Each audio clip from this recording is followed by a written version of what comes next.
ঐতিহাসিক মুজিবনগর দিবসে বঙ্গবন্ধুর প্রতিকৃতিতে প্রধানমন্ত্রীর শ্রদ্ধা। ৭৫-এর পর স্বাধীনতার চেতনা ধ্বংসের সব প্রচেষ্টা ব্যর্থ হয়েছে বললেন তোফায়েল। বিএনপি জামাত জোট ঐক্যবদ্ধ হয়ে স্বাধীনতার চেতনা এবং মূল্যবোধকে ধ্বংস করার চেষ্টা করেছিল, স্বাধীনতার ইতিহাসকে বিকৃত করার চেষ্টা করেছিল, আমাদের অগ্রযাত্রাকে বাধাগ্রস্ত করার চেষ্টা করেছে, কিন্তু তারা ব্যর্থ হয়েছে। দেখছিলেন প্রধান শিরোনাম। দুপুরের সময় সঙ্গে আছে আমি আসাদ আজিম এবং আমি হাফসাতুন্নেসা। এবারে অন্যান্য শীর্ষ সংবাদ। জিয়া চ্যারিটেবল ট্রাস্ট দুর্নীতি মামলায় আদালতে হাজিরা দিলেন বেগম জিয়া। জবানবন্দি না নিয়েই আজকের মতো শুনানি শেষ। পরবর্তী তারিখ 25শে এপ্রিল। সুনির্দিষ্ট মামলাতেই সাংবাদিক শফিক রেহমানকে গ্রেফতার করা হয়েছে। দোষী প্রমাণিত না হলে ছাড়া পাবেন জানালেন সরকারের দুই মন্ত্রী। সংশোধনের আবেদন করে ৮ মাসেও জাতীয় পরিচয়পত্র হাতে পাননি চট্টগ্রামের অনেক বাসিন্দা। ব্যাহত হচ্ছে সিম নিবন্ধন সহ গুরুত্বপূর্ণ কাজ। রাজধানীতে নতুন করে আরো ৬,০০০ ট্যাক্সি ক্যাব নামানোর উদ্যোগ সরকারের। যানজট বাড়বে বলছেন বিশেষজ্ঞরা। এবং ইকুয়েডরে ৭.৮ মাত্রার ভূমিকম্পে ৭৭ জনের মৃত্যু। উপকূলীয় এলাকায় ব্যাপক ক্ষয়ক্ষতি। ৬টি রাজ্যে সর্বোচ্চ সতর্কতা।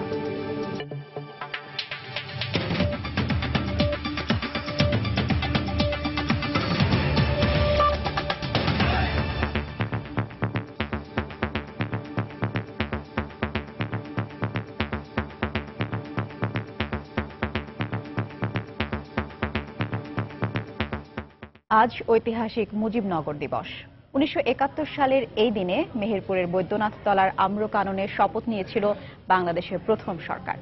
দিবসটি উপলক্ষে জাতির জনক বঙ্গবন্ধু শেখ মুজিবুর রহমানের প্রতিকৃতিতে শ্রদ্ধা জানিয়েছেন প্রধানমন্ত্রী শেখ হাসিনা, আওয়ামী লীগ এবং এর সহযোগী সংগঠনের নেতাকর্মীরা। সকালে শ্রদ্ধা জানানোর পর আওয়ামী লীগের জ্যেষ্ঠ নেতা তোফায়েল আহমেদ বলেন, বঙ্গবন্ধুকে হত্যার পর স্বাধীনতার চেতনা ধ্বংসের সব প্রচেষ্টা ব্যর্থ হয়েছে। তিনি বাংলাদেশের মানবাধিকার পরিস্থিতি নিয়ে যুক্তরাষ্ট্রের রিপোর্টের কড়া সমালোচনা করেন। মুক্তিযুদ্ধ শুরুর পর ৭১-এর এই দিনে বাংলাদেশ রাষ্ট্র প্রাতিষ্ঠানিক রূপ পায়। মুজিবনগরের বৈদ্যনাথ তলায় গঠিত হয় দেশের প্রথম সরকার। ঐতিহাসিক এই দিনটিতে সেই সরকারের রাষ্ট্রপতি বাংলাদেশের স্থপতি বঙ্গবন্ধু শেখ মুজিবুর রহমানের প্রতিকৃতিতে শ্রদ্ধা জানান প্রধানমন্ত্রী শেখ হাসিনা। দলীয় প্রধান হিসেবে দলের সিনিয়র নেতাদের নিয়েও জাতির জনকের প্রতিকৃতিতে ফুল দেন বঙ্গবন্ধু কন্যা। ঐতিহাসিক দিনটির তাৎপর্য তুলে ধরে আওয়ামী লীগের জ্যেষ্ঠ নেতা তোফায়েল আহমেদ বলেন, বঙ্গবন্ধুকে হত্যার পর বাংলাদেশ থেকে স্বাধীনতার চেতনা মুছে ফেলার চেষ্টা হয়েছে বারবার, কিন্তু সেই চেষ্টা সফল হয়নি। বিএনপি জামাত জোট ঐক্যবদ্ধ হয়ে স্বাধীনতার চেতনা এবং মূল্যবোধকে ধ্বংস করার চেষ্টা করেছিল, স্বাধীনতার ইতিহাসকে বিকৃত করার চেষ্টা করেছিল। এমনকি বিএনপি জোট নেত্রী বেগম খালেদা জিয়া তথাকথিত আন্দোলনের নামে নাশকতার সৃষ্টি করে মানুষ হত্যা করেছে এবং আমাদের অগ্রযাত্রাকে বাধাগ্রস্ত করার চেষ্টা করেছে, কিন্তু তারা ব্যর্থ হয়েছে। দেশ ও দেশের বাইরে এখনো বাংলাদেশ বিরোধী চক্রান্ত চলছে বলে মন্তব্য করেন তিনি। এটা খুব দুর্ভাগ্য আমাদের যে কোনো দেশ মুক্তিযুদ্ধ চলাকালীন সময়েও আমাদের বিরোধিতা করেছিল। আজকে বাংলাদেশের অগ্রযাত্রাকে তারা মেনে নিতে পারছে না। যারা একদিন তুচ্ছ তাচ্ছিল্য করে বলেছিল তলাবিহীন ঝুড়ি, আজকে তারাই বলে বিস্ময়কর উত্থানে বাংলাদেশে। সেই কারণে মানবাধিকার লঙ্ঘনের যে কথা তারা তুলেছে, যারা এই কথা বলেছে তাদের দেশে সবচেয়ে বেশি মানবাধিকার লঙ্ঘিত হয় এবং পৃথিবীর বিভিন্ন দেশে দেশে তারা হস্তক্ষেপ করে মানবাধিকার তারা লঙ্ঘন করেছে। 2014-15 সালে যারা নাশকতা আর মানুষ হত্যা করে মানবাধিকার লঙ্ঘন করেছে, মার্কিন যুক্তরাষ্ট্রের রিপোর্টে তাদের কথা উল্লেখ না থাকায় সমালোচনা করেন আওয়ামী লীগের বর্ষিয়ানী নেতা। শাহ আলী জয়, সময় সংবাদ, ঢাকা। জিয়া চ্যারিটেবল ট্রাস্ট দুর্নীতি মামলায় আদালতে হাজিরা দিলেন বিএনপি চেয়ারপারসন বেগম খালেদা জিয়া। এদিন বেগম জিয়ার আত্মপক্ষ সমর্থন করে জবানবন্দি নেওয়ার কথা থাকলেও শেষ পর্যন্ত না নিয়েই আদালত মুলতবি করা হয়। মামলার পরবর্তী তারিখ ধার্য করা হয়েছে আগামী 25 এপ্রিল। সকাল 10:30টার দিকে বকশীবাজারের আলিয়া মাদ্রাসা মাঠে অস্থায়ী আদালতে পৌঁছান বেগম জিয়া। তৃতীয় বিশেষ জজ আবু আহমদ জমাদ্দার আদালতের কার্যক্রম শুরু করেন। বেগম জিয়ার পক্ষ থেকে মামলার বাদীর সাক্ষ্য পুনরায় গ্রহণ এবং তদন্তকারী কর্মকর্তাকে পুনরায় জেরার আবেদন করা হয়। দীর্ঘ শুনানি শেষে আদালত এই আবেদন দুটি খারিজ করে মামলার কার্যক্রম আগামী 25 এপ্রিল পর্যন্ত মুলতবি করেন। এর আগে 7 এপ্রিল বেগম জিয়ার আদালতে হাজির হওয়ার কথা থাকলেও তিনি অসুস্থতাজনিত কারণে হাজির না হয়ে সময় আবেদন করেন তার আইনজীবী। আদালত সময় আবেদন মঞ্জুর করে আজ যুক্তি উপস্থাপনের জন্য বেগম জিয়াকে হাজির হওয়ার নির্দেশ দেন। এর আগে মামলার 32 জনের সাক্ষ্য নেওয়া হয়েছে। 2010 সালে 8 আগস্ট জিয়া চ্যারিটেবল ট্রাস্টের নামে অবৈধভাবে টাকা লেনদেনের অভিযোগে বেগম জিয়া সহ 4 জনের বিরুদ্ধে মামলা দায়ের করেন দুদক। দুদকের আইনজীবী জানিয়েছেন, আগামী ধার্য তারিখে আত্মপক্ষ সমর্থনের জন্য বেগম জিয়াকে আদালতে হাজির হতে হবে। মাননীয় আদালত 342 করার জন্য প্রস্তুত ছিলেন। আসামি পক্ষ থেকে একটি আবেদন করেছেন, সময়ের আবেদন, পরবর্তীতে আবার আবেদন করেছেন, সময়ের আবেদন, পরবর্তীতে দুটি আবেদন নামঞ্জুর হওয়ার পর তৃতীয় পক্ষে তারা একটি আবেদন করেছেন। সেই আবেদনের পরিপ্রেক্ষিতে মাননীয় আদালত আগামী 1 সপ্তাহ তাদেরকে সময় দিয়েছেন। 25 তারিখ এই মামলার বিষয়ে খালেদা জিয়ার উপস্থিতিতে 342 সমাপ্ত করার জন্য এবং যুক্তিতর্কর জন্য তারিখ ধার্য করা হচ্ছে। এ পর্যন্ত বাংলাদেশে এই ধরনের মামলা একটা মামলা হয় না। নিজের টাকা দিয়ে নিজ জমি কিনবে, বোর্ড অফ ট্রাস্ট এবং দুদক মামলা করে নাই। শুধু উদ্দেশ্যমনোনীত মামলা, রাজনৈতিক উদ্দেশ্যমনোনীত মামলা। এই কারণে আমরা বলেছি যে আয়োগকে আমরা জেরা করা দরকার এবং আমরা আজকে যে আপনি আবেদন খারিজ করেছেন এই জন্য আমরা উপর আদালতে যাব, হাইকোর্টে যাব এবং সেই জন্য আমাদেরকে রিজলভের সময় দেন। আদালত দুই পক্ষ শুনেই সময় মঞ্জুর করেছে। সুনির্দিষ্ট মামলায় সিনিয়র সাংবাদিক শফিক রেহমানকে গ্রেফতার করা হয়েছে বলে জানিয়েছেন আইনমন্ত্রী অ্যাডভোকেট আনিসুল হক। তিনি বলেন, তার বিরুদ্ধে আনা অভিযোগ সত্য না হলে বিচারে তিনি ছাড়া পাবেন। দুপুরে রাজধানীর বিচার প্রশাসন ও প্রশিক্ষণ ইনস্টিটিউট জেলা রেজিস্ট্রারদের এক প্রশিক্ষণ কর্মশালার উদ্বোধনী অনুষ্ঠান শেষে সাংবাদিকদের তিনি একথা বলেন। তাকে একটা সুনির্দিষ্ট মামলায় তাকে গ্রেফতার করা হয়েছে এবং সেই মামলা এখন তদন্তাধীন আছে। তো তদন্ত হবে, যদি তিনি নির্দোষ থাকেন তিনি মুক্তি পাবেন, আর তার ব্যাপারে যদি সেখানে সুনির্দিষ্ট অভিযোগ থাকে তাহলে পরে বিচার হবে। বাংলাদেশের মানবাধিকার পরিস্থিতি নিয়ে যুক্তরাষ্ট্রের পররাষ্ট্র দপ্তর থেকে প্রকাশিত প্রতিবেদনের তথ্য সঠিক নয় বলে মন্তব্য করেছেন তথ্যমন্ত্রী হাসানুল হক ইনু। দুপুরে সচিবালয়ে সাংবাদিকদের প্রশ্নের জবাবে এই কথা বলেন মন্ত্রী। এ সময় সাংবাদিক শফিক রেহমানকে সুনির্দিষ্ট অভিযোগের ভিত্তিতে গ্রেফতার করা হয়েছে বলেও জানান তিনি। মাহমুদুর রহমানের কথাই বলুন, শওকত মাহমুদের কথাই বলুন, অথবা আমাদের শহীদ রহমান সাহেবের কথাই বলুন, সুনির্দিষ্ট ভিন্ন অপরাধজনিত কাজের সঙ্গে সম্পর্ক থাকার কারণে প্রাথমিকভাবে তদন্তে পুলিশ কর্তৃপক্ষ সন্তুষ্ট হওয়ার জন্য প্রাথমিকভাবে গ্রেফতার করেছে এবং আদালতে সোপর্দ করেছে এবং সেখানে আত্মপক্ষ সমর্থনের পূর্ণ সুযোগ আছে। তারা যদি নির্দোষ হয় তাহলে সসম্মানে বেরিয়ে আসবে। সরকারের একদলীয় শাসন কায়েমের ধারাবাহিকতায় সাংবাদিক শফিক রেহমানকে গ্রেফতার করা হয়েছে বলে অভিযোগ করেছেন বিএনপির স্থায়ী কমিটির সদস্য নজরুল ইসলাম খান। তিনি বলেন, গণতন্ত্র পুনরুদ্ধারে সরকার পতনের কোনো বিকল্প নেই। দুপুরে জাতীয় প্রেস ক্লাবের সামনে সম্মিলিত পেশাজীবী পরিষদ আয়োজিত মানববন্ধনে নজরুল ইসলাম খান বক্তব্য রাখেন। গণতন্ত্রে পরমত সহিষ্ণুতা একটা ন্যূনতম শর্ত, কিন্তু এই সরকারের কাছে তার লেশমাত্র নাই। যেই তার বিরুদ্ধে কথা বলবে তার কপালেই হয়তো খুন, গুম বা জেল জরিমানা জুটবে।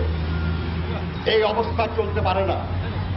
হীরক রাজার দেশ বাংলাদেশের মানুষ মানবে না, মানতে পারে না কখনো। আর তাই এটা শুধু সময়ের ব্যাপার। যখন এদেশের জনগণ রশি ধরে মারবে টান, হীরক রাজা হবে খান খান। এদিকে সামাজিক যোগাযোগ মাধ্যমে উঠে এসেছে সাংবাদিক শফিক রেহমান গ্রেফতার প্রসঙ্গ। সাংবাদিক, কলামিস্ট, সামাজিক আন্দোলন কর্মী সহ বিভিন্ন রাজনৈতিক দলও এই গ্রেফতারের পক্ষে ও বিপক্ষে নিজেদের মত দিচ্ছেন। সিনিয়র সাংবাদিকের গ্রেফতার অনেকে রাজনৈতিক উদ্দেশ্য প্রণোদিত বলে উল্লেখ করেছেন। আবার অনেকেই বলছেন কেউই বিচারের ঊর্ধ্বে নয়। প্রধানমন্ত্রীর তথ্য প্রযুক্তি বিষয়ক উপদেষ্টা সজীব ওয়াজেদ জয়কে দেশের বাইরে অপহরণ ও হত্যা পরিকল্পনার মামলায় শনিবার সকালে নিজ বাসা থেকে গ্রেফতার করা হয় সাংবাদিক শফিক রেহমানকে। ওই দিনই আদালতে হাজির করে শুনানি শেষে তাকে 5 দিনের রিমান্ডে নেওয়া হয়। সিনিয়র এই সাংবাদিকের গ্রেফতারে পাল্টাপাল্টি আলোচনা চলছে সামাজিক যোগাযোগ মাধ্যমে। অনেকেই এই ঘটনার তীব্র নিন্দা জানিয়েছেন। তারা শফিক রেহমানকে গ্রেফতারের ঘটনাকে ভিন্ন মতের অবদমন ও রাজনৈতিক ক্ষমতার অপব্যবহার বলে উল্লেখ করেন। তবে অনেকেই বলছেন অপরাধী যেই হোক তাকে বিচারের আওতায় আনতে হবে।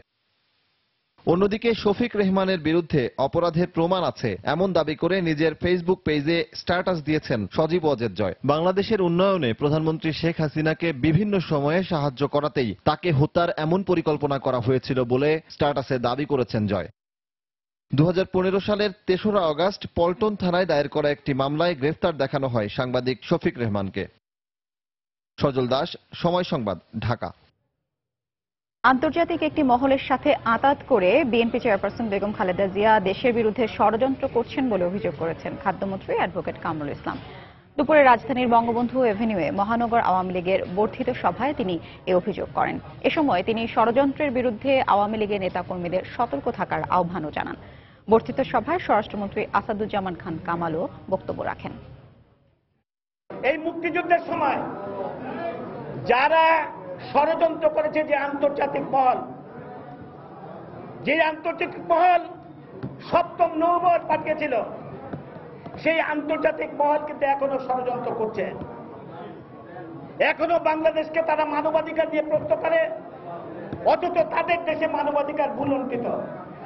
এখনো বাংলাদেশে তারা আইএস আছে এই কথা প্রচার করে, বাংলাদেশটাকে জঙ্গিবাদী রাষ্ট্র বানাতে চায় এবং ওই আন্তর্জাতিক গোষ্ঠীর সাথে আঘাত করে বাংলাদেশের 2বার প্রধানমন্ত্রী যিনি ছিলেন সেই বেগম খালেদা জিয়া, বিএনপি, জামাত আজকে ষড়যন্ত্র লিপ্ত। আজকে জঙ্গিবাদ, সন্ত্রাস এবং দেশের অর্থনীতিকে পঙ্গু করার একটা গভীর ষড়যন্ত্র তারা লিপ্ত। এই জঙ্গিবাদের দোষরদের বিরুদ্ধে আসুন আমরা সবাই অত্যন্ত প্রহরীর মতো সজাগ থাকি। জঙ্গিবাদ, সন্ত্রাসকে নিয়ন্ত্রণ করে রেখেছি, চলছি সেইভাবে। এই যে নতুন কমিটিরা আসলো, তারাও জঙ্গিবাদ, সন্ত্রাসের বিরুদ্ধে সোচ্চার হবে। জঙ্গিবাদ এবং এই সন্ত্রাসের বিরুদ্ধে তারা ভূমিকা রাখবে। দুপুরের সময় আরো থাকছে। সম্ভাবনা থাকার পরও মুজিবনগর সরকার গঠনের ঐতিহাসিক স্থানকে কেন্দ্র করে বিকাশ ঘটেনি পর্যটন শিল্পের, আলাদা দপ্তর চালুর তাগিদ। জাতীয় পরিচয়পত্র সংশোধন নিয়ে চরম ভোগান্তিতে পড়েছেন চট্টগ্রামের সাধারণ মানুষ।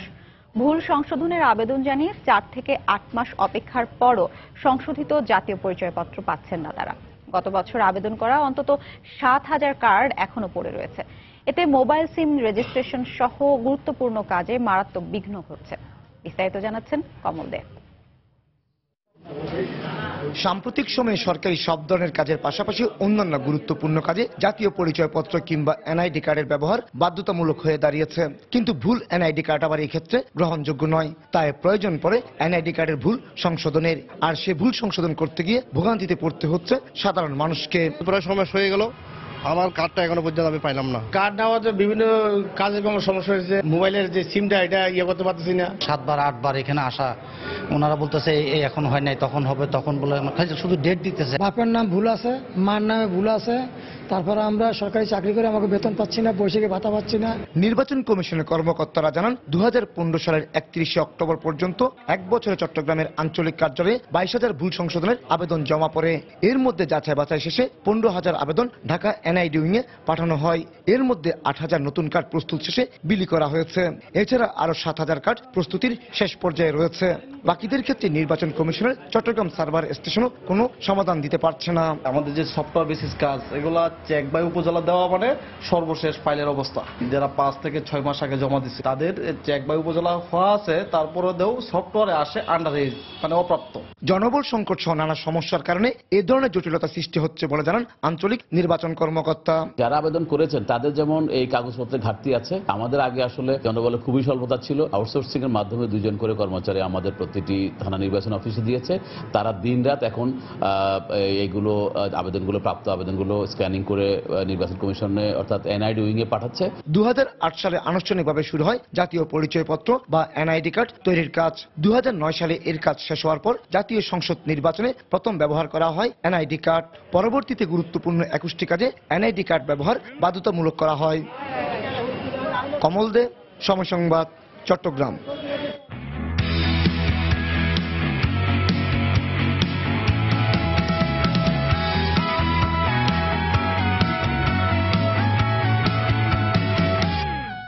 আইপিএলে নিজেদের তৃতীয় ম্যাচে মুখোমুখি হবে কিংস 11 পাঞ্জাব ও Rising Pune Super Giants. Pune আসরে একটি ম্যাচে জয় পেলেও এখনও জয়বঞ্চিত পাঞ্জাব। মোহালিতে ম্যাচটি শুরু হবে আজ বাংলাদেশ সময় বিকেল 4:30টায়। আসরে এখন পর্যন্ত কোনো জয়ের দেখা না পাওয়ায় চাপে আছে মিলারের পাঞ্জাব। ফিরোজ শাহ কোটলায় দিল্লির বিপক্ষে হেরেছে বাজেভাবে, তাই নিজেদের মাটিতে ধোনির দল পুনের বিপক্ষে জয় পেতে মুখিয়ে থাকবে ম্যাক্সওয়েল মিলাররা। বাজে ফিল্ডিং, উইকেটে ব্যাটসম্যানদের ভুল বোঝাবুঝি এগুলোকেই নিজেদের হারের কারণ হিসেবে দেখছে প্রীতি জিন্তার দল। দলে জায়গা পেতে পারেন কাইল অ্যাবট অথবা মার্কাস স্টোইনিস।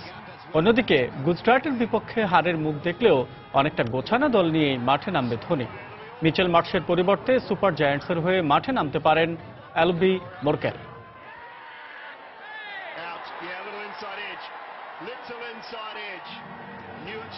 অতিরিক্ত ভাড়া আর সেবার মান নিয়ে নানা অভিযোগ থাকলেও নতুন করে 6,000-এরও বেশি ট্যাক্সি ক্যাব নামানোর উদ্যোগ নিয়েছে সরকার। ক্যাব নামানোর সিদ্ধান্তে ক্ষোভ প্রকাশ করে সাধারণ মানুষ বলছেন, যানজটের নতুন মাত্রা যোগ করবে এই ক্যাব। বিশেষজ্ঞদের পরামর্শ, শুধু সংখ্যা বাড়ানো নয়, সবার আগে ভাবতে হবে এর চাহিদা ও উপযোগিতা নিয়ে। বিস্তারিত জুনায়েদ আল হাবিবের রিপোর্টে। রাজধানী ঢাকা, 1.5 কোটিরও বেশি মানুষের এই নগরীতে গণপরিবহন সংকটের পাশাপাশি প্রতিনিয়ত বাড়ছে ব্যক্তিগত গাড়ির সংখ্যা। সেই সঙ্গে পাল্লা দিয়ে বাড়ছে যানজটের মাত্রাও। এরই মধ্যে যানজট নিয়ন্ত্রণে নির্মাণ করা হচ্ছে ফ্লাইওভার, কাজ চলছে মেট্রো রেলেরও। কিন্তু তাতে নৈমিত্তিক জীবনের যানজট থেকে কতটা মুক্তি মিলবে সে প্রশ্নের মধ্যেই সম্প্রতি ঢাকা ও আশপাশের এলাকায় 6,240টি ট্যাক্সি ক্যাব নামানোর উদ্যোগ নিয়েছে বিআরটিএ। যদিও বিশেষজ্ঞরা পরামর্শ দিয়ে আসছেন, সবার আগে নিয়ন্ত্রণ করতে হবে ব্যক্তিগত গাড়ি, বাড়াতে হবে গণপরিবহনের সংখ্যা। কে শুনছে কার কথা? গণপরিবহন সংকট সমাধান না করে যানজটের এই নগরীতে ট্যাক্সি ক্যাবে কতটা সমাধান মিলবে? ট্যাক্সি ক্যাবে মানুষ কয়জন ওঠে? আমাদের দরকার হচ্ছে যেখানে অনেকজন মানুষ যাতায়াত করা যায়। যানজট যেটা আছে তারপরে আরো বাড়বে। বড় বড় বাস যদি নামানো যায় সেক্ষেত্রে আমরা যানবাহন সংখ্যা কমে যাবে এবং আমাদের পরিবহনের সুবিধা হবে। আধুনিক শহর ধারণায় ক্যাবের প্রয়োজনীয়তা থাকলেও এর নিয়ন্ত্রণহীন অতিরিক্ত ভাড়া আর সেবার মান নিয়ে যাত্রী কল্যাণ সমিতির পাশাপাশি প্রশ্ন রয়েছে বিশেষজ্ঞদেরও। গাড়ি নিয়ে আসার আগে আপনার একটা পরিকল্পনা থাকতে হবে। আপনি ক্যাব নিয়ে আসলেন, আনার পর আপনারা প্রতিদিন শুরু করে দেন যে অনেক ভাড়া, তা আপনি আনলেন কেন না জেনে? ট্যাক্সি ক্যাব কোম্পানিগুলোর পক্ষ থেকেও বলা হয়েছে ভাড়াটা যাত্রী বান্ধব হয়নি। ওয়েটিং বিলটা কমানোর জন্য তারা নিজেরাই দাবি করেছে এবং পর্যাপ্ত সুযোগ সুবিধা না থাকার কারণে কার্যকর ট্যাক্সি ক্যাব সার্ভিস হিসেবে গড়ে উঠতে পারেনি। তবে কর্তৃপক্ষ বলছে, জনগণের চাহিদা বিবেচনা করেই নতুন ক্যাব নামানোর সিদ্ধান্ত নিয়েছেন তারা। ট্যাক্সি ক্যাব ব্যবহারের যে চাহিদা সেটা বিদ্যমান আছে, আরও ট্যাক্সি ক্যাব যাতে রাস্তায় নামে সেজন্য আমরা বিজ্ঞপ্তি দিয়েছি। এ ধরনের বড় প্রকল্প হাতে নেয়ার আগে ভাবতে হবে এর উপযোগিতা নিয়ে, না হয় উল্টো সেগুলোই ভোগান্তির অন্যতম কারণ হবে বলে আশঙ্কা বিশেষজ্ঞদের। জুনায়েদ আল হাবিব, সময় সংবাদ, ঢাকা। দেখছেন দুপুরের সময়। দুরন্ত বাইসাইকেল, উড়ে চলো দুরন্ত গতিতে। আবার ঐতিহাসিক মুজিবনগর দিবসের খবর। নানা আয়োজনে মেহেরপুরে পালিত হচ্ছে ঐতিহাসিক মুজিবনগর দিবস। সকালে মুজিবনগরের আম্রকাননে জাতীয় পতাকা উত্তোলনের মধ্য দিয়ে দিবসটির উদ্বোধন করেন জেলা প্রশাসক। পরে শিল্পমন্ত্রী আমির হোসেন আমু, আওয়ামী লীগের সাধারণ সম্পাদক সৈয়দ আশরাফুল ইসলাম সহ অঙ্গ সংগঠনের নেতাকর্মীরা স্মৃতিসৌধে পুষ্পমাল্য অর্পণ করেন। এ সময় গার্ড অব অনার ও কুচকাওয়াজ প্রদর্শন করা হয়। পরে মুক্তিযুদ্ধ বিষয়ক মন্ত্রণালয় ও জেলা প্রশাসনের উদ্যোগে আলোচনা সভার আয়োজন করা হয়। এ সময় আওয়ামী লীগের সাধারণ সম্পাদক আশরাফুল ইসলাম শপথ বাক্য পাঠ করান। সেই মুক্তিযুদ্ধ পরিচালনার এ দিবসকে ঘিরে মেহেরপুরের মুজিবনগরের আম্রকাননে নানা শ্রেণী পেশার মানুষ জমায়েত হয়েছেন। মুজিবনগরের আম্রকানন থেকে বিস্তারিত আরো জানাচ্ছেন রিপোর্টার শেখ জায়েদ। মেহেরপুরের ঐতিহাসিক আম্রকাননে যেখানে মুজিবনগর সরকার গঠিত হয়েছিল 1971 সালের 17 এপ্রিল, এখানে আজকে এই মুজিবনগর দিবস উপলক্ষে নানা কর্মসূচি আয়োজন করা হয়েছে। এখানে যে জেলা প্রশাসন রয়েছে এবং মুক্তিযুদ্ধ বিষয়ক মন্ত্রণালয়ের উদ্যোগে কিন্তু আলোচনা সভা এবং সাংস্কৃতিক অনুষ্ঠানের আয়োজন করা হয়েছে। এই মুহূর্তে মেলার ঠিক পাশেই কিন্তু আওয়ামী লীগের উদ্যোগে জনসভা হচ্ছে এবং সেই জনসভায় আওয়ামী লীগের সাধারণ সম্পাদক সৈয়দ আশরাফুল ইসলাম। এই দিনটি উপলক্ষে কিন্তু এখানে ব্যাপক জনসমাগম হয় এবং প্রত্যেক বছর এই আশপাশের জেলা এবং দেশের বিভিন্ন স্থান থেকে কিন্তু মানুষজন আসেন ঐতিহাসিক এই স্থানটি দেখতে। এ থেকে ঠিক 100 মিটারের মতো দূরত্ব কিন্তু ভারতের সীমান্ত। এবং এখানে যে মুক্তিযোদ্ধারা অংশ নিচ্ছেন তারাও যেটি বলছেন যে মুক্তিযুদ্ধের সঠিক ইতিহাস যেটি রয়েছে সেটি যেন তরুণ প্রজন্মকে জানানোর ব্যবস্থা করা হয়। তো এই ছিল মেহেরপুর থেকে এখন পর্যন্ত সব শেষ। 1971 সালের এই দিনে অস্থায়ী সেই সরকার গঠনের মধ্য দিয়ে মুক্তিযুদ্ধ পেয়েছিল আলাদা মাত্রা। মুজিবনগর সরকারের সঙ্গে সংশ্লিষ্টরা মনে করেন ওই সময় সরকার গঠন করা না গেলে তৎকালীন পাকিস্তান সরকার মুক্তিযুদ্ধকে বিচ্ছিন্নতাবাদ বলে চালিয়ে দিত। বিস্তারিত জানাচ্ছেন এমআর আমিন। দেশ জুড়ে ভয়াবহ আতঙ্ক আর অনিশ্চয়তা, পাকিস্তান বাহিনীর হামলা আর দিশেহারা জনতার দিকবিদিক ছুটোছুটি। একটি স্বাধীন দেশ আর প্রিয় পতাকার জন্য অকাতরে ঝরছে রক্ত। পাকিস্তানের কারাগারে বন্দী বঙ্গবন্ধু শেখ মুজিবুর রহমান। এমন এক অনিশ্চিত সময়ে আলো দেখায় মেহেরপুরের এক আমবাগান। 17 এপ্রিল সকালে শপথ নেয় দেশের ইতিহাসে প্রথম সরকার। ঘোষণাপত্র মোতাবেক উপরাষ্ট্রপতির শপথ আমি গ্রহণ করেছি। 15টি মন্ত্রণালয় ও বিভাগ নিয়ে স্বল্প পরিসরে গঠিত এই সরকারে অনুপস্থিত বঙ্গবন্ধুকে রাষ্ট্রপতি, সৈয়দ নজরুল ইসলামকে উপরাষ্ট্রপতি ও তাজউদ্দিন আহমেদকে প্রধানমন্ত্রী করা হয়। যুদ্ধের প্রশিক্ষণ ও পরিচালনা, বিশ্বের সামনে পাকিস্তান সরকারের বর্বরতার খবর ও বাংলাদেশের অবস্থান তুলে ধরতে কূটনীতিক কার্যক্রম ও অভ্যন্তরীণ প্রশাসনিক কাঠামো তদারকির কাজটি করে এই সরকার। বঙ্গবন্ধুর নেতৃত্বে যে আমাদের সরকার চলছে সেটাই তাজউদ্দিন সাহেব রিপ্রেজেন্ট করলেন শ্রীমতী ইন্দিরা গান্ধীর কাছে এবং তিনি একটি কথা বললেন, এই যুদ্ধটা আমাদের যুদ্ধ, একটা আশ্রয় দরকার, যে আশ্রয় এসে আমরা আমাদের রিগ্রুপিং করতে পারি এবং আমাদের এই ইয়াং মুক্তিযোদ্ধা তাদেরকে ট্রেন আপ করতে পারি। তাৎক্ষণিক সমন্বয়ের পরে যখন আমরা পিছু হটা শুরু করলাম, এরপরে তো একটা জাতীয় পর্যায়ে ভারত সরকারের সাথে একটা সমন্বয়ের প্রয়োজন আসে। স্বাধীনতা যুদ্ধকে বিচ্ছিন্নতাবাদীদের কর্মকাণ্ড হিসেবে প্রমাণ করার অপচেষ্টায় লিপ্ত ছিল শত্রুপক্ষ। সেই অপচেষ্টাকে ব্যর্থ করে দিতে সাম্য, ন্যায়বোধ আর মানবিক মর্যাদা প্রতিষ্ঠার উদ্দেশ্যকেই আন্তর্জাতিকভাবে তুলে ধরা হয় এই সরকারের মাধ্যমে। উদ্দেশ্যে বললাম 3টি কথা, সেটা হচ্ছে সাম্য, মানবিক মর্যাদা, সামাজিক ন্যায় বিচার। আমরা অর্গানাইজ না করতে পারলে বলতো এরা বিচ্ছিন্নবাদী, এরা কয়েকজন লোক মিলে অস্ত্র হাতে নিয়ে সংগ্রাম করতেছে। মানুষের মধ্যে সাম্য, ভ্রাতৃত্ব যেগুলো জিনিস, এটা কিন্তু এরকম ক্রাইসিসে আমাদেরকে এক করে দেয়। আর এ কারণেই ধর্ম, বর্ণ নির্বিশেষে সব বাঙালি মুক্তি সংগ্রামে ঝাঁপিয়ে পড়েছিলেন। এমআর আমিন, সময় সংবাদ, ঢাকা।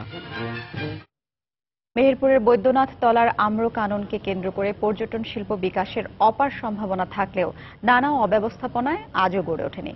তবে দ্রুত জনবল নিয়োগ সহ একটি দপ্তর চালু করা হলে সমস্যার সমাধান সম্ভব বলে মনে করেন জেলা প্রশাসক। মেহেরপুর প্রতিনিধি মীর সৌদ আলী চন্দন ও কুষ্টিয়া প্রতিনিধি SM রাশিদের পাঠানো তথ্য ছবি নিয়ে ডেস্ক রিপোর্ট।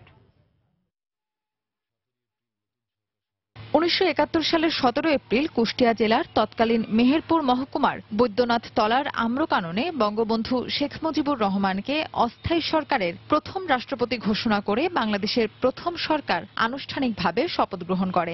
মুক্তিযুদ্ধের এ নিদর্শনকে ধরে রাখতে 1986 সালে 75 একর জায়গার উপর গড়ে ওঠে ঐতিহাসিক মুজিবনগর স্মৃতিসৌধ। পাশাপাশি শপথ গ্রহণের স্থানটিতে 1998 সালের 17 এপ্রিল 42 একর জায়গার উপর গড়ে তোলা হয় মুক্তিযুদ্ধের নানা স্মারক মোড়াল, মুক্তিযুদ্ধ স্মৃতি কমপ্লেক্স যেখানে রয়েছে বঙ্গবন্ধুর 7 মার্চের ঐতিহাসিক ভাষণ, মুজিবনগর সরকারের শপথ গ্রহণ এবং পাকিস্তান বাহিনীর আত্মসমর্পণ সহ নানা ঘটনার ভাস্কর্য। কিন্তু নানা অব্যবস্থাপনায় জৌলুস হারাতে বসেছে মুক্তিযুদ্ধের ঐতিহাসিক স্থানটি। যে ব্যবস্থাপনা থাকার কথা কিন্তু আমরা সেটা আসলে দেখতে পাচ্ছি না। এখানে যে কোনো একটা বসার জায়গা থাকবে, কোনো একটা সুন্দর পরিবেশ থাকবে, সেই পরিবেশটা আমরা পাচ্ছি না। ঐতিহাসিক স্থানের জায়গায় একটা পানির সরবরাহ জায়গা থাকা দরকার, এটাই নেই এখানে। এদিকে দিন দিন পর্যটকদের ভিড় বাড়লেও পর্যটন বান্ধব হিসেবে আজও গড়ে ওঠেনি মুজিবনগর। তাদের অভিযোগ, অনুন্নত যোগাযোগ ব্যবস্থার পাশাপাশি নেই পর্যাপ্ত নিরাপত্তাও। আমরা তো দূর দূরান্ত থেকে আসতেছি, এখানে শুধু থাকার না, যাতায়াত ব্যবস্থাও ভালো না। কর্তৃপক্ষ হয়তো সঠিকভাবে এটাকে দেখাশোনা করতেছে না বা এটার তদারকি করতেছে না। মেয়েরা শুধু একাই আসে, পরিবার থেকে কেউ আসতে পারে না, তো এইগুলো নিরাপত্তা ব্যবস্থাটা ভালো করা দরকার। আমরা যে স্বাধীনভাবে চলাফেরা করব এমন কোনো নিরাপত্তা ব্যবস্থা নেই। তবে মুজিবনগর থানার ওসি জানালেন, আনসারদের সাথে নিয়ে নিরাপত্তা ব্যবস্থা নিশ্চিত করা হচ্ছে। আর জেলা প্রশাসক শিগগিরই জনবল সহ এখানে একটি দপ্তর চালু হলে সমস্যা থাকবে না বলে আশ্বাস দিলেন। 60 জন আনসারের একটা প্লাটুন মুজিবনগর স্মৃতি কমপ্লেক্সের ভেতরেই থাকে। আর একই সাথে যদি পর্যটন পুলিশ আসে তাহলে এই সম্ভাবনায় শিল্প ঐতিহ্যবাহী স্থান আমাদের রক্ষা করতে আরো সুবিধা হবে। সামনে এখানে জনবল সহ একটি দপ্তর চালু হবে, সেই সময় এটিকে নিবিড়ভাবে পর্যবেক্ষণ করা আরো সহজ হয়ে উঠবে। স্থানীয় প্রশাসনের তথ্য মতে এখানে গড়ে প্রতিদিন 1,500 দর্শনার্থী আসে। তবে প্রতি বছর 17 এপ্রিল মুজিবনগর দিবসে আসেন প্রায় 2 লাখ মানুষ। সময় সংবাদ, মেহেরপুর। কর্তৃপক্ষের উদাসীনতা আর অবহেলায় হারিয়ে যেতে বসেছে মেহেরপুরের আমঝুপির নীলকুঠি। সংস্কারের অভাবে ধ্বংসের মুখে রয়েছে ঘোড়াশাল ও আমলা ভবন। জেলা প্রতিনিধির পাঠানো তথ্য ও ছবি নিয়ে ডেস্ক রিপোর্ট। ব্রিটিশ শাসনামলে নীল চাষের লক্ষ্যে ইংরেজরা মেহেরপুরে গড়ে তোলে নীলকুঠি। একসময় দেশের বিভিন্ন স্থান থেকে হাজার হাজার দর্শনার্থী নীলকুঠি বাড়ি দেখতে আসলেও এখন আর দর্শনার্থীদের দেখা মেলে না। সরকারের উদাসীনতা এবং রক্ষণাবেক্ষণের অভাবে অনেক জায়গায় বেদখল হয়ে গেছে, বাকিটাও ধ্বংস হতে চলেছে। সময়ের প্রবাহে কালের সাক্ষী হয়ে দাঁড়িয়ে আছে ঘোড়াশাল ও আমলা ভবন। জৌলুস হারিয়ে এখন পরিত্যক্ত ও জরাজীর্ণ অবস্থা নীলকুঠি বাড়ি সংলগ্ন স্থাপনার। চুরি হয়ে গেছে দরজা জানালা, খসে পড়েছে ইট। সংরক্ষণে নেই সরকারি কোনো নজরদারিও, কোনো যত্ন নাই। যে সমস্ত জিনিসগুলো আছে আর কি, এগুলো অযত্নের কারণে নষ্ট যাচ্ছে আস্তে আস্তে। আপনার এগুলো যদি যত্ন নেওয়া হতো তাহলে এগুলো হয়তো নষ্ট হতো না। একদিকে প্রচারের অভাব, অন্যদিকে নীলকুঠির অভ্যন্তরে দেখার কোনো সুযোগ না থাকায় আগ্রহ হারাচ্ছেন পর্যটকরা। বাইরে থেকে যারা দেখতে আসেন এদের জন্য সব সময় খোলার ব্যবস্থা থাকলে তারা সব এগুলো দেখতে পারত এবং এটা যে একটা ঐতিহাসিক জায়গা এ সম্পর্কে তারা অবগত হতে পারত। প্রচার নাই, যেমন আমি আসলে জানতাম না এই জায়গাটার কথা, এখানে এসে জানলাম এখানে একটা আমঝুপির জায়গা আছে, দেখা যেতে পারে, এসে এটা অনেকটা ডিসকভার করলাম। নীলকুঠিকে ঘিরে গড়ে ওঠা নানা স্থাপনার সংরক্ষণ প্রয়োজন বলে মনে করেন এখানে ঘুরতে আসা দর্শনার্থীরা। এগুলো যদি ভালোভাবে সংরক্ষণ করে না রাখা যায়, সরকার থেকে কোনো পদক্ষেপ না নেয়, তাহলে এগুলো সব হারিয়ে যাবে। আমরা আমাদের পরবর্তী জেনারেশন এগুলো কিছু জানতে পারবে না। অবশ্য জেলা প্রশাসকের দাবি, নীলকুঠির রক্ষণাবেক্ষণের সব ব্যবস্থা গ্রহণ করা হয়েছে। এটিকে পর্যটনের উপযোগী করে গড়ে তোলার জন্য ইতিমধ্যে প্রত্নতত্ত্ব অধিদপ্তর এখান থেকে একটা নির্দিষ্ট পরিমাণ জায়গা তাদের আওতায় গ্রহণ করেছে, তাদের ব্যবস্থাপনার আওতায় এখানে তারা কাজ শুরু করেছে। সামনে এটাকে আরো, এটার যে প্রত্নতাত্ত্বিক মূল্য এটাকে আরো দৃশ্যমান করে তোলার জন্য এখানে কাজ অব্যাহত আছে। 1778 সালে ক্যারল ব্লুম নামের এক ইংরেজ তৎকালীন নদিয়া জেলা, বর্তমানে মেহেরপুরের আমঝুপির কাজলা নদীর তীরে 74 একর জমির ওপর নীলকুঠি স্থাপন করেন। 1796 সালে এখানে নীল চাষ শুরু হয়। বলা হয়ে থাকে আমঝুপির নীলকুঠিতেই ইস্ট ইন্ডিয়া কোম্পানির রবার্ট ক্লাইভের সাথে মীর জাফর সহ ষড়যন্ত্রকারীদের শেষ বৈঠক হয়েছিল। সময় সংবাদ, মেহেরপুর। মেহেরপুরের বুড়িপোতায় স্থলবন্দর নির্মিত হলে পাল্টে যাবে এ অঞ্চলের ব্যবসা বাণিজ্য সহ আর্থসামাজিক চিত্র। সৃষ্টি হবে কর্মসংস্থান, পাশাপাশি সম্ভাবনার দুয়ার খুলবে জেলার মৃতপ্রায় বিসিক শিল্পনগরীর বিনিয়োগে। অবশ্য জেলা প্রশাসন জানালেন, স্থলবন্দরের বিষয়টি সরকারের বিবেচনাধীন রয়েছে। জেলা প্রতিনিধির পাঠানো তথ্য ছবি নিয়ে ডেস্ক রিপোর্ট। একটি স্থলবন্দরই পাল্টে দিতে পারে মেহেরপুর জেলার আর্থসামাজিক অবস্থা। মেহেরপুরের বুড়িপোতা থেকে ভারতের কলকাতার দূরত্ব কম হবার কারণে সহজেই পণ্য আমদানি রপ্তানি করতে পারবে মেহেরপুরের ব্যবসায়ীরা। বিসিক শিল্পনগরীতে বিনিয়োগ করে সহজেই উৎপাদিত পণ্য রপ্তানি করা সম্ভব। পাশাপাশি স্থলবন্দরকে কেন্দ্র করে বেকার যুবকদের কর্মসংস্থানের সুযোগ সৃষ্টি হবে। তাই একটি স্থলবন্দর নির্মাণের দাবি মেহেরপুরবাসীর। আগেতে বাংলা ভারত হাট বসতুল, এখন বসলে আমাদের ভ্যানওয়ালা পক্ষে খুব ভালো হবে। তা আমাদের এখানে মানুষের বহুত কিছু ইনকাম হবে, বহুত কিছু গরিব গরিব মানুষ করে খেতে পারবে। যদি স্থল বন্দর স্থাপন হয়, ট্রাকের ব্যবসা বাণিজ্য উন্নয়ন ঘটবে, বেকার সমস্যার সমাধান হবে, আপামর জনসাধারণ স্থল বন্দরের সুবিধা ভোগ করে জীবনযাত্রার মান উন্নয়ন করতে পারবে। স্থলবন্দর নির্মাণ করা হলে জেলার ব্যবসা বাণিজ্যের প্রসার ঘটবে বলে জানান ব্যবসায়ীরা। পাশাপাশি মেহেরপুরের বিসিক শিল্পনগরী প্রাণ ফিরে পাবে। বেনাপোল যে স্থলবন্দর আছে ওখান থেকে মাল পরিবহনের ব্যাপারটা একটু কস্টলি হয়ে যায়, এখানে হলে পরিবহনের লাইনটা আমাদের একটু সুযোগ সুবিধা পাবো। যদি স্থলবন্দরটা হয়, আমাদের বিসিক শিল্পনগরী চালু হবে এবং এটা নতুন নতুন শিল্প কারখানাও হবে, অনেকে এখানে ইনভেস্ট করতেও আসবে। মেহেরপুরের বুড়িপোতায় স্থলবন্দর নির্মাণের বিষয়টি সরকারের বিবেচনাধীন রয়েছে বলে জানালেন জেলা প্রশাসক। আমরা বিভিন্ন সময় সরকারকে অবহিত করেছি, এমনকি গত জেলা প্রশাসক সম্মেলনেও আমি এই দাবিটি উত্থাপন করি। বিষয়টি এখনো বিবেচনাধীন রয়েছে। মেহেরপুর সদর থেকে কলকাতার দূরত্ব 205 কিলোমিটার। বুড়িপোতায় স্থলবন্দর নির্মিত হলে সহজেই ভারত থেকে কাঁচামাল সংগ্রহ করে কুষ্টিয়া, মেহেরপুর, চুয়াডাঙ্গা ও রাজবাড়ী জেলার শিল্প কারখানার মালিকরা লাভবান হবেন। সময় সংবাদ, মেহেরপুর। অবৈধ দখলে অস্তিত্ব সংকটে রয়েছে মেহেরপুরের ভৈরব নদ। দুপার সংকুচিত হয়ে একসময়ের খরস্রোতা নদী এখন পরিণত হয়েছে মরা খালে। মেহেরপুর প্রতিনিধি মীর সৌদ আলী চন্দন ও কুষ্টিয়া প্রতিনিধি SM রাশেদের পাঠানো তথ্য ও ছবি নিয়ে ডেস্ক রিপোর্ট। একসময়ের খরস্রোতা ভৈরব নদ ছিল মেহেরপুরের প্রাণ। ভূমিদস্যুদের পরিকল্পিত দখলের কবলে পড়ে নদটির এখন বেহাল অবস্থা। কোথাও স্থাপনা, আবার কোথাও মাটি ভরাট করে গড়ে তোলা হয়েছে বনজ ফলজ বাগান। অবৈধভাবে নদ দখল করে গড়ে উঠেছে বাসাবাড়ি, দোকানপাট সহ নানা স্থাপনা। এতে এটি পরিণত হয়েছে সরু মরা খালে। এখানে আপনার অনেক পানি ছিল, বুঝলেন, এত পানি ছিল, নদী খুব চওড়া ছিল, তখন এখানে জাহাজ চলাচল করতে, কোনো চাষবাস হতো না। মানে ডুবে যাচ্ছে পানি, এখন তো পানি কিছুই নেই। এখন নদী দখল করে সব বাগান করে ফেলেছে, কেটে সব মুজি ফেলেছে। এদিকে নদটি পানি প্রবাহ পর্যাপ্ত না থাকায় কৃষির সেচ কাজ ব্যাহত হচ্ছে, আর নদে পানি না থাকায় এলাকার টিউবওয়েলগুলোতেও পানি সংকট দেখা দিয়েছে। সব ব্লক হয়ে গিয়েছে, ব্লক হয়ে যাওয়াতে এখন ধরুন সব আবাদ করছে, এখন মানুষ পাইছে না একটু পানি। এই নদী খননের জন্য টিউবওয়েলের পানি, ইনারার পানি, মানুষের রোগ, অনেক কিছু হয়ে যাচ্ছে। অবশ্য জেলা প্রশাসক জানালেন ভৈরব নদের খনন কাজ চলছে, শেষ হলে ভৈরব নদে পানি প্রবাহ স্বাভাবিক হবে। এই নদী খনন করার ফলে এর নাব্যতা ফিরে আসবে, এখানে সারা বছর পানির প্রাপ্যতা থাকবে এবং এখানে এই পানি থেকে সেচ এবং মৎস্য সম্পদের উৎপাদন আরো বৃদ্ধি পাবে। ভৈরব নদের দৈর্ঘ্য 242 কিলোমিটার, গড় প্রস্থ 60 মিটার। এর দুটি শাখা রয়েছে, ইছামতি নদী ও কপোতাক্ষ নদ। সময় সংবাদ, মেহেরপুর। দুপুর সময় আরো থাকছে। পশ্চিমবঙ্গের দ্বিতীয় দফায় বিধানসভা নির্বাচনের ভোট গ্রহণ চলছে। 7 জেলার 56টি আসনের জন্য লড়াই করছেন প্রার্থীরা। ব্যাচ ভিত্তিক নিয়োগের দাবিতে আজও জাতীয় প্রেসক্লাবের সামনে বিক্ষোভ করেছে বাংলাদেশ ডিপ্লোমা বেকার নার্সেস অ্যাসোসিয়েশন। আগামীকাল জাতীয় প্রেসক্লাবের সামনে থেকে শহীদ মিনারের উদ্দেশ্যে বিক্ষোভ মিছিল এবং 19 এপ্রিল স্বাস্থ্য ও পরিবার কল্যাণ মন্ত্রণালয়ের উদ্দেশ্যে পদযাত্রা কর্মসূচি পালন করা হবে। আন্দোলনরত নার্সরা জানান 2006 সাল থেকে দুবার নার্স নিয়োগ দেওয়া হলেও সেখানে ব্যাচ ভিত্তিক নিয়োগ দেওয়ার নিয়ম মানা হয়নি, বরং গত 10 বছর যারা নিয়োগের অপেক্ষায় আছে তাদের সঙ্গে প্রহসন করে পরীক্ষায় অংশ নেওয়ার পরামর্শ দেওয়া হচ্ছে। হঠাৎ এই নিয়ম প্রচলন করতে কোনো বাড়তি সময় দেওয়া হয়নি বলেও জানান তারা।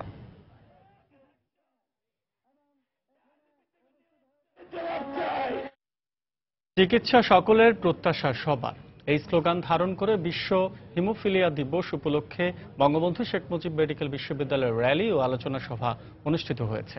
সকালে বিশ্ববিদ্যালয়ের ডাক্তার মিলন হলে এই সভায় উপস্থিত ছিলেন বঙ্গবন্ধু শেখ মুজিব মেডিকেল বিশ্ববিদ্যালয়ের উপাচার্য ডাক্তার কামরুল হাসান খান, উপাচার্যগণ ও হেমাটোলজি বিভাগের চেয়ারম্যান অধ্যাপক ডাক্তার মাসুদা বেগম সহ হিমোফিলিয়া আক্রান্ত রোগীরা।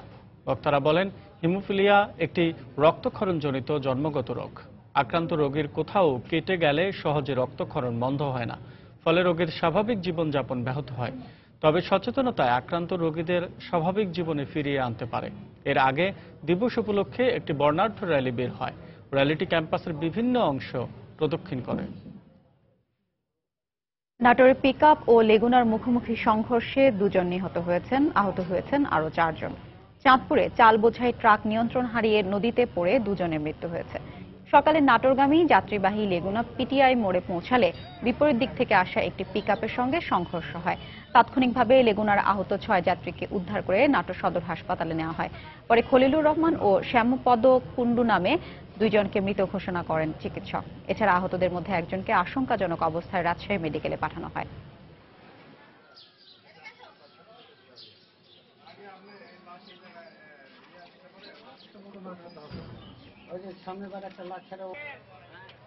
গতকাল রাত 10টার দিকে চাঁদপুর শহরের ট্রাক স্ট্যান্ড এলাকায় একটি ট্রাক নিয়ন্ত্রণ হারিয়ে পাশের ডাকাতিয়া নদীতে পড়ে যায়। এতে ট্রাকের চালক ও এক শ্রমিক চালের বস্তার নিচে চাপা পড়ে। উদ্ধার করে হাসপাতালে নেওয়ার পর কর্তব্যরত চিকিৎসক তাদের মৃত ঘোষণা করেন।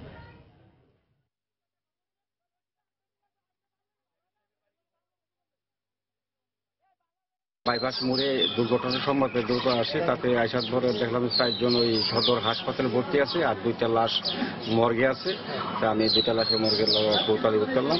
তারপরে আমরা ওই যারা ভর্তি আছে তাদের সাথে কথা বলছি, তারা মোটামুটি সুস্থ আছে। ইউনিয়ন পরিষদের 3য় দফা নির্বাচনের প্রচারণায় মুখর গাইবান্ধা সদর উপজেলা। গ্রামে গঞ্জে ভোটারদের দ্বারে দ্বারে ভোট প্রার্থনা করছেন প্রার্থীরা। নানা প্রতিশ্রুতি দিয়ে ভোটারদের সমর্থন আদায়ের চেষ্টা করছেন প্রার্থীরা। তবে ভোটাররা বলছেন জনপ্রতিনিধি হিসেবে পরীক্ষিত মানুষকে নির্বাচিত করতে চান। হেদায়েতুল ইসলাম বাবুর রিপোর্ট, ছবি তুলেছেন ওবায়দুল ইসলাম। পোস্টার, লিফলেট আর মাইকিং এর মাধ্যমে গাইবান্ধার সদর উপজেলার গ্রামে গ্রামে চলছে ইউনিয়ন পরিষদ নির্বাচনের প্রচারণা।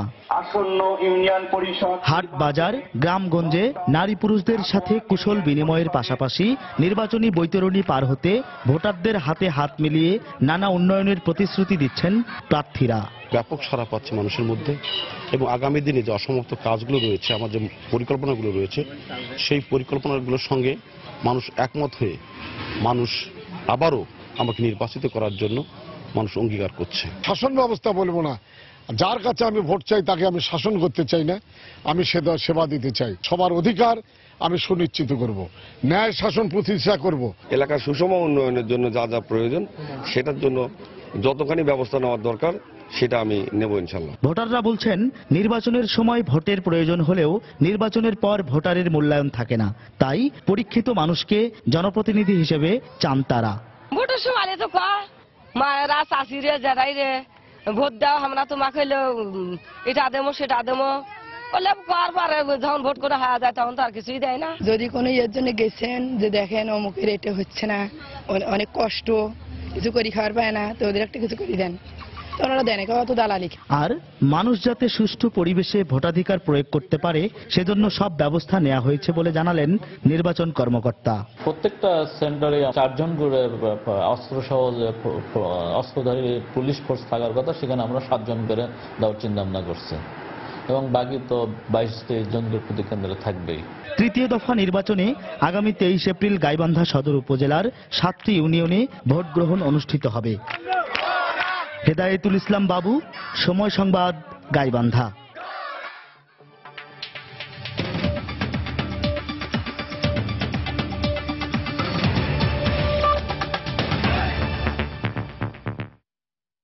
ইকুয়েডরের 7.8 মাত্রার শক্তিশালী ভূমিকম্পে অন্তত 77 জন নিহত হয়েছে, আহত হয়েছে 5 শতাধিক।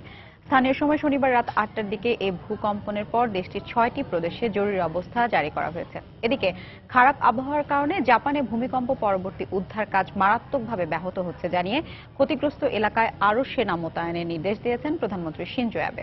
দেশটিতে গত সপ্তাহে একদিনের ব্যবধানে 2বারের ভূমিকম্পে নিহতের সংখ্যা 40 ছাড়িয়ে গেছে।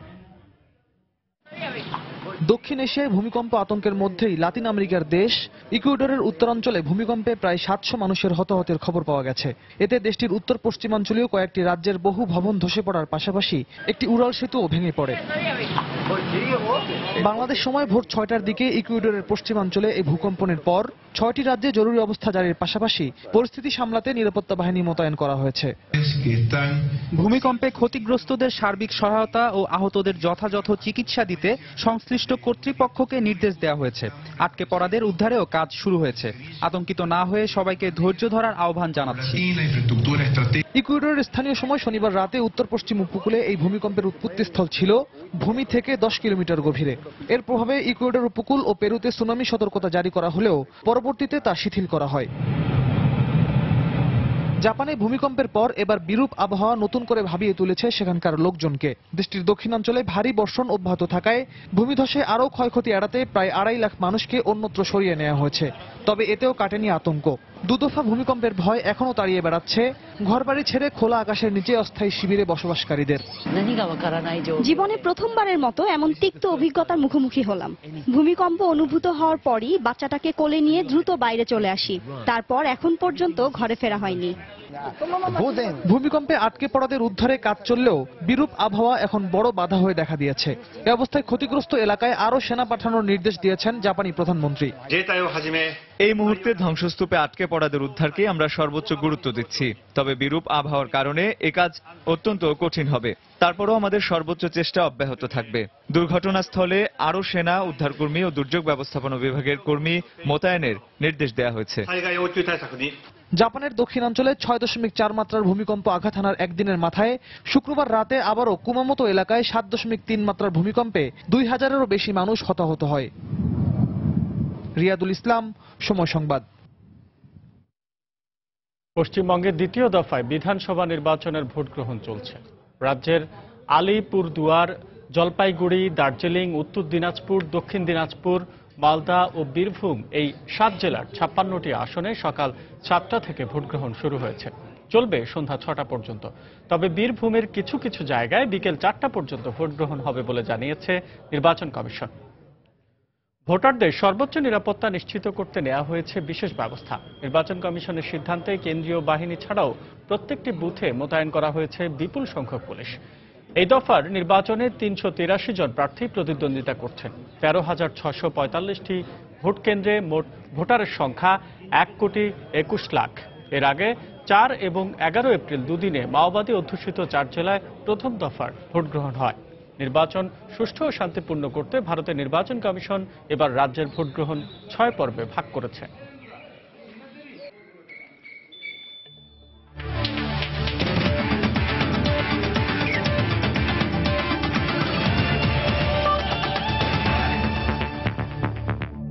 লা লিগার খবর। আকাশে উঠতে থাকা বার্সেলোনার হঠাৎ ছন্দপতন। তবে সেই হতাশা ভুলে লা লিগার শিরোপার দৌড়ে পয়েন্ট ব্যবধান বাড়াতে ভ্যালেন্সিয়ার মুখোমুখি হবে বার্সেলোনা। ন্যু ক্যাম্পে ম্যাচটি শুরু হবে আজ বাংলাদেশ সময় রাত 12:30টায়। টানা 39 ম্যাচ অপরাজিত থাকা বার্সেলোনা যখন ইঙ্গিত দিচ্ছিল গেল মৌসুমের পুনরাবৃত্তির, তখনই এল ক্লাসিকো হারের পর চ্যাম্পিয়ন্স লিগ থেকে বিদায় নেয় কাতালানরা। ফর্মে না থাকা মেসির ইনজুরির গুঞ্জনের সাথে গেল কয়েক ম্যাচে নামের প্রতি সুবিচার করতে পারছেন না সুয়ারেজ ও নেইমার। নিষেধাজ্ঞার কারণে আর্দা তুরান এবং ইনজুরির কারণে থাকছে না রামিরেজ ও জেরেমি ম্যাথিউ। তবে দ্য ব্যাটসদের বিপক্ষে গেল 17 দেখায় 16 বার অপরাজিত থাকার পরিসংখ্যান স্বস্তি দিচ্ছে বস এনরিককে। বিপাকে থাকা বার্সেলোনাকে কুপকাত করে কোপা দেল রেতে 7-0 গোলে হারের প্রতিশোধ নিতে মরিয়া ভ্যালেন্সিয়া। দুপুরের সময় পর্যায়ে শীর্ষ সংবাদ জানিয়ে দিচ্ছে আরেকবার। ঐতিহাসিক মুজিবনগর দিবসে বঙ্গবন্ধুর প্রতিকৃতিতে প্রধানমন্ত্রীর শ্রদ্ধা। 75 পর স্বাধীনতার চেতনা ধ্বংসের সব প্রচেষ্টা ব্যর্থ হয়েছে বললেন তোফায়েল। জিয়া চ্যারিটেবল ট্রাস্ট দুর্নীতি মামলায় আদালতে হাজিরা দিলেন বেগম জিয়া। জবানবন্দি না নিয়ে আজকের মতো শুনানি শেষ। পরবর্তী তারিখ 25 এপ্রিল। সুনির্দিষ্ট মামলাতেই সাংবাদিক শফিক রেহমানকে গ্রেফতার করা হয়েছে। দোষী প্রমাণিত না হলে ছাড়া পাবেন জানালেন সরকারের 2 মন্ত্রী। সংশোধনের আবেদন করে 8 মাসেও জাতীয় পরিচয়পত্র হাতে পাননি চট্টগ্রামের অনেক বাসিন্দা। ব্যাহত হচ্ছে সিম নিবন্ধন সহ গুরুত্বপূর্ণ কাজ। এবং ইকুয়েডরে 7.8 মাত্রার ভূমিকম্পে 77 জনের মৃত্যু। উপকূলীয় এলাকায় ব্যাপক ক্ষয়ক্ষতি। 6টি রাজ্যের সর্বোচ্চ সতর্কতা। এই ছিল দুপুরের সময়। যে কোনো খবর পেতে ভিজিট করুন সময়নিউজ.tv। সঙ্গে থাকুন সময়।